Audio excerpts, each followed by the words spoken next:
Hello, അസ്സാം വലൈക്കും വറഹ്മത്തുള്ളാഹി വബറകാതുഹു. നമ്മൾ ഇന്ന് ധരിച്ചിരിക്കുന്ന ഈ വസ്ത്രം നാളെ മറ്റൊരാൾ അഴിച്ചു മാറ്റേണ്ടി വരുമെന്നും നമ്മൾ ഇന്ന് നടന്ന പാതയിലൂടെ നാളെ 4 പേർ നമ്മളെ ചുമന്നു കൊണ്ടുപോകുമെന്നും എന്തെങ്കിലും നിങ്ങൾ ചിന്തിച്ചിട്ടുണ്ടോ?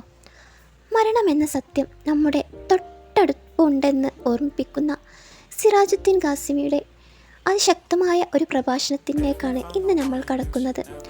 നമ്മുടെ ജീവിതത്തിൽ വരുന്ന രോഗങ്ങളും സാമ്പത്തിക തകർച്ചകളും അള്ളാഹുവിന് നമ്മളോടുള്ള ദേഷ്യമാണോ, അതോ സ്വർഗത്തിലേക്കുള്ള വഴി എളുപ്പമാക്കാൻ അവൻ നൽകുന്ന സ്നേഹമാണോ?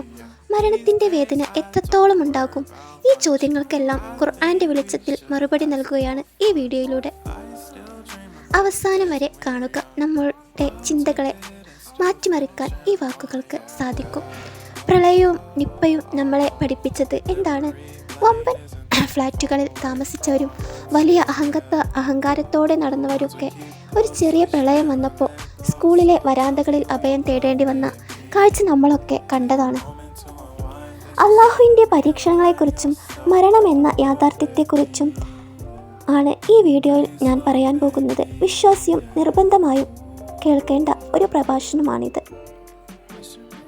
പ്രിയപ്പെട്ട സുഹൃത്തുക്കളെ, നമ്മുടെ ജീവിതം വെറും ഒരു യാത്രയല്ല, മറിച്ച് അള്ളാഹുവിൻ്റെ വലിയൊരു പരീക്ഷണമാണെന്ന് നമ്മൾ എപ്പോഴും ഓർക്കണം. മനുഷ്യനെ അള്ളാഹു സൃഷ്ടിച്ചിരിക്കുന്നത് പരീക്ഷിക്കാനാണെന്ന് ഖുർആൻ വ്യക്തമാക്കുന്നുണ്ട്.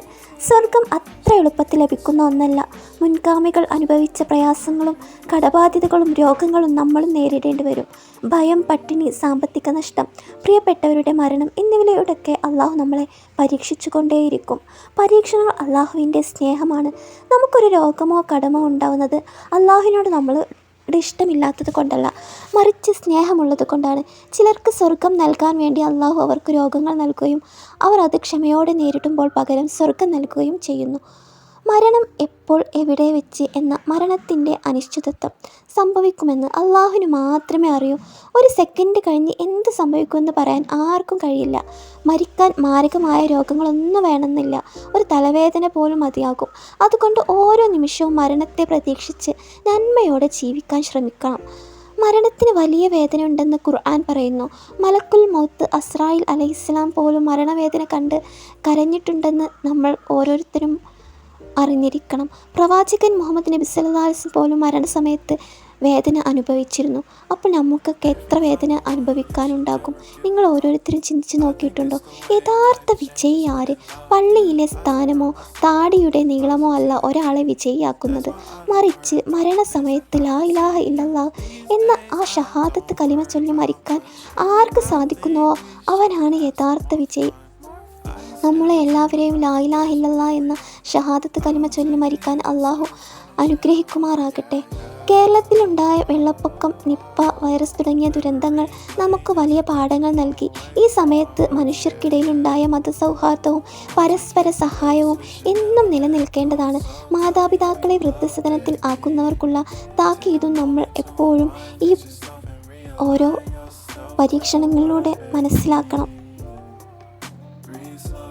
ഖുർആൻ പരാമർശിക്കുന്ന 5 രഹസ്യങ്ങൾ, അള്ളാഹുവിന് മാത്രം അറിയുന്ന 5 പ്രധാന കാര്യങ്ങൾ നമ്മൾ ഓർക്കണം. അതിലൊന്നാണ് ഒരാൾ എപ്പോൾ എവിടെ വെച്ച് ഏത് സാഹചര്യത്തിൽ മരിക്കുമെന്നത് മുൻകൂട്ടി പ്രവചിക്കാൻ ഒരു മനുഷ്യശക്തിക്കും കഴിയില്ല. രണ്ടാമത്തേത്, മരണത്തിന് രോഗം വേണമെന്നില്ല. മരിക്കാൻ ക്യാൻസറോ ഹൃദയാഘാതമോ വലിയ രോഗങ്ങളോ വേണമെന്നില്ല. ഒരു ചെറിയ തലവേദന പോലും മരണത്തിന് കാരണമാകാം. ഇന്നലെ കണ്ടവനെ ഇന്ന് കാണാത്ത ദുനിയാവാണിത് എന്ന് നമ്മൾ ഓർക്കണം. മൂന്നാമത്തേത്, ദുആയുടെ അഥവാ പ്രാർത്ഥനയുടെ മഹത്വം മനസ്സിലാക്കണം. പ്രളയ സമയത്ത് എല്ലാവരും ഒരേ മനസ്സോടെ പ്രാർത്ഥിച്ചപ്പോൾ അള്ളാഹു മഴ നിർത്തിത്തന്നു. നാം എപ്പോഴും അള്ളാഹുവോട് പ്രാർത്ഥിച്ചു കൊണ്ടിരുന്നാൽ നമ്മുടെ ശബ്ദം മലക്കുകൾക്ക് പരിചയമുണ്ടാകും. നാം ഏതെങ്കിലും വലിയ വിപത്തിൽ പെടുമ്പോൾ മലക്കുകൾ അള്ളാഹുവിനോട് നമുക്കായി ശുപാർശ ചെയ്യും. അപ്പോൾ നമ്മൾ എപ്പോഴും ദുആ ചെയ്തുകൊണ്ടേയിരിക്കണം. നാലാമത്തേത്, അയൽവാസിയുടെ സാക്ഷ്യം. ഒരാൾ മരിച്ചു കഴിഞ്ഞാൽ അയാളുടെ വീടിന് ചുറ്റുമുള്ള 3 അയൽവാസികൾ അയാളെക്കുറിച്ച് നല്ലവനായിരുന്നു എന്ന് സാക്ഷ്യം പറഞ്ഞാൽ അയാൾക്ക് സ്വർഗം ഉറപ്പാണെന്ന് റസൂലുള്ളാഹി സ്വല്ലല്ലാഹു അലൈഹി വസല്ലം പറഞ്ഞിട്ടുണ്ട്. അതുകൊണ്ട് അയൽവാസികളുമായി നല്ല ബന്ധം പുലർത്തേണ്ടത് ഇസ്ലാമിൽ അനിവാര്യമാണ്. അഞ്ചാമത്തേത്, അഹങ്കാരത്തിനുള്ള തിരിച്ചടി. ചരിത്രത്തിലെ വലിയ അഹങ്കാരിയായിരുന്ന നമ്രൂദിനെ അള്ളാഹു നശിപ്പിച്ചത് ഒരു ചെറിയ പ്രാണിയെ അവൻ്റെ മൂക്കിലൂടെ തലക്കകത്ത് കയറ്റിയാണ്. എത്ര വലിയ അഹങ്കാരിയെയും നിസ്സാരമായി നശിപ്പിക്കാൻ അള്ളാഹുവിന് കഴിയുമെന്ന് ഇതിലൂടെ വ്യക്തമാക്കണം. ഇത് നമ്മൾ അറിഞ്ഞിരിക്കണം. അപ്പോൾ അഹങ്കാരം നമ്മൾ ഒരിക്കലും അഹങ്കരിക്കാൻ പാടില്ല. ആറാമത്തേത്, പ്രളയം നൽകിയ സാമൂഹിക പാഠങ്ങൾ എന്തൊക്കെയാണെന്ന് നോക്കാം. വർഗീയതയുടെ അന്ത്യം. പ്രളയ സമയത്ത് അമ്പലങ്ങളിലും പള്ളികളിലും എല്ലാവരും ഒരുമിച്ച് കഴിഞ്ഞു. ജാതിയോ മതമോ നോക്കാതെ മനുഷ്യർ പരസ്പരം സഹായിച്ചു. അത് നമുക്ക് സാമൂഹിക ഒരു പാഠമാണ്. രണ്ടാമത്തേത്, കുടുംബ ബന്ധങ്ങൾ. തിരക്ക് പിടിച്ച ജീവിതത്തിനിടയിൽ ബന്ധുക്കളുടെ വീട്ടിൽ പോകാൻ സമയമില്ലാത്തവർ പ്രളയം വന്നപ്പോൾ ക്യാമ്പുകളിലും മറ്റും ഒത്തുചേരേണ്ടി വന്നു.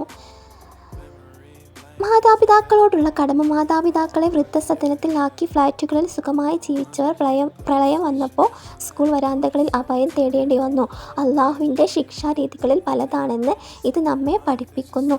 മരണസമയത്തെ വിഐപികൾ. ചില പ്രത്യേക അടിമകളുടെ റൂഹ് പിടിക്കുമ്പോൾ ജിബ്രീൽ അലൈഹിസ്സലാം എന്ന മലക്കിൻ്റെ സാന്നിധ്യം ഉണ്ടാകുമെന്നും അവർക്ക് മരണവേദന കുറവായിരിക്കുമെന്ന് നമുക്ക് പഠിക്കാനുണ്ട്. നാം അത്തരം ആളുകളിൽ ഉൾപ്പെടാൻ പരിശ്രമിക്കണം. നമ്മളെല്ലാവരും അത്തരം ആളുകളിൽ ഉൾപ്പെടുത്തട്ടെ.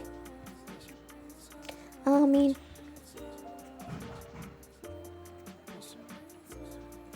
ഈ കേട്ട വാക്കുകൾ വെറും ഒരു പ്രസംഗമല്ല, മറിച്ച് നാളെ നമ്മൾ ഓരോരുത്തരും അഭിമുഖീകരിക്കേണ്ടി വരുന്ന വലിയൊരു യാഥാർത്ഥ്യമാണ്.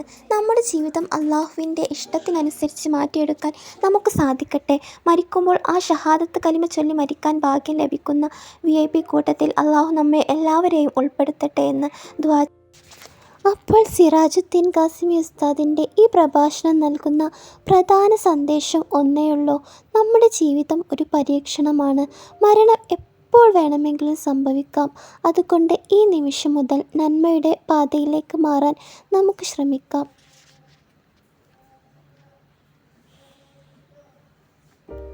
വീഡിയോ ഇഷ്ടമായാൽ മറ്റുള്ളവരിലേക്ക് ഷെയർ ചെയ്യാനും മറക്കരുത്. ഇതുപോലുള്ള നല്ല വീഡിയോകൾക്കായി ചാനൽ സബ്സ്ക്രൈബ് ചെയ്യാനും മറക്കരുത്. ഇൻഷാ അല്ലാഹ് അടുത്ത വീഡിയോയിൽ കാണാം. അസ്സലാമു അലൈക്കും വറഹ്മത്തുള്ളാഹി വബറകാതുഹു.